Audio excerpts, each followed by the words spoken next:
Assalamualaikum warahmatullahi wabarakatuh. Salam sejahtera bagi kita semua. Om Swastiastu, Namo Buddhaya. Pertama-tama marilah kita panjatkan puji syukur atas kehadiran Tuhan Yang Maha Esa, karena pada kesempatan kali ini kita masih diberi kesehatan untuk saling berinteraksi, berkomunikasi, dan berdiskusi bersama, walaupun dengan jarak dan media perantara di rumah masing-masing. Sebelumnya perkenalkan, nama saya Rahmat Dwi Cahyono, NIM saya 19113168, dan saya merupakan mahasiswa Amikom Yogyakarta. Pada kesempatan kali ini saya akan membahas tentang dampak bersosial media di semua kalangan. Di sini saya mengambil dari kalangan bisnis. Sebelumnya saya akan menjelaskan dasar apa itu media sosial. Media sosial adalah media daring yang digunakan untuk kebutuhan komunikasi jarak jauh, proses interaksi antara user satu dengan user lain, serta mendapatkan sebuah informasi melalui perangkat aplikasi khusus menggunakan jaringan internet. Tujuan dari adanya sosial media itu sendiri adalah sebagai sarana komunikasi untuk menghubungkan antar pengguna dengan cangkupan wilayah yang sangat luas. Agar pengguna media sosial atau medsos lebih mudah dan cepat, dibutuhkan koneksi internet yang stabil dan cepat. Dan tidak perlu sekarang kita menghubungi orang lain melalui kabel telepon atau alat komunikasi tradisional. Cukup dengan mengakses media sosial, sekarang kita dapat dengan terhubung banyak orang dan membuat forum, diskusi bersama, mengunggah aktivitas keseharian, dan lain sebagainya. Selanjutnya kita masuk ke jenis-jenis media sosial untuk bisnis.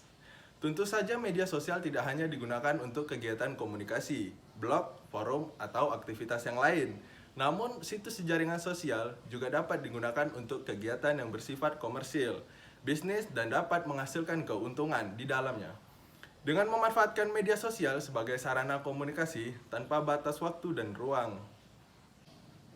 Berikut merupakan beberapa situs jaringan sosial yang paling sering digunakan untuk mendorong kinerja dan meningkatkan keuntungan bagi sebuah bisnis. Contohnya yang pertama yaitu ada Facebook, yang kedua ada Twitter, Instagram, YouTube, WhatsApp, dan yang terakhir adalah TikTok. Selanjutnya saya akan menjelaskan apa sih dampak dari media sosial untuk bisnis tersebut.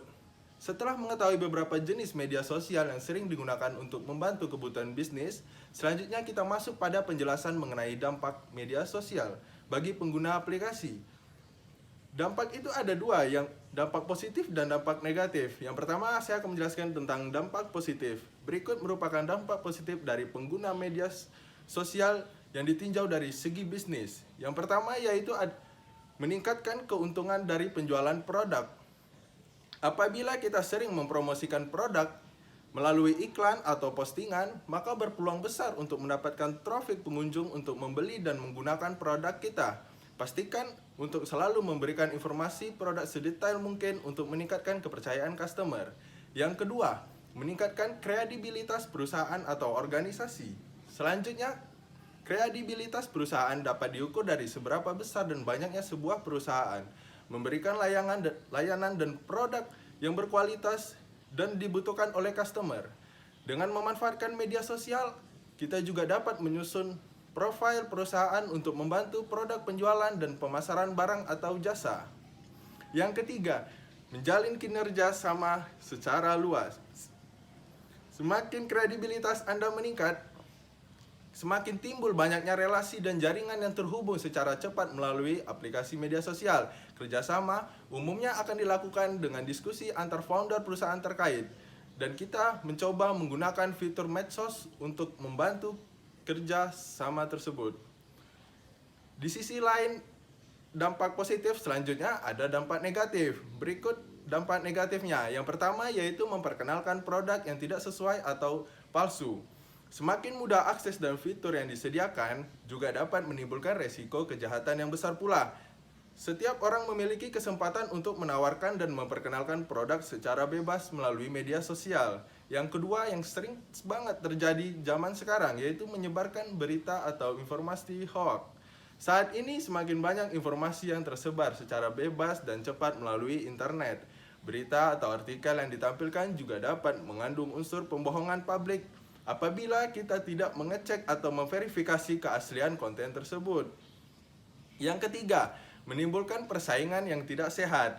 Semakin banyak produk yang berada di media sosial, semakin besar pula persaingan yang terjadi antar kompetitor bisnis dan dapat menimbulkan persaingan yang tidak sehat pula. Hal tersebut berpotensi terjadi karena setiap orang secara bebas dapat memberikan komentar dan dapat menimbulkan ujaran yang mengarah pada ancaman serta pembohongan publik.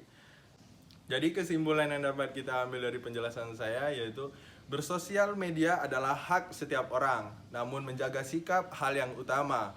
Karena semua berasal dari diri sendiri, maka dari itu kelola diri agar tidak merugi. Banyak yang ingin sekali saya sampaikan, namun tak banyak yang bisa saya katakan. Mohon maaf jika ada salah kata. Akhir kata, terima kasih. Wassalamualaikum warahmatullahi wabarakatuh. Salam.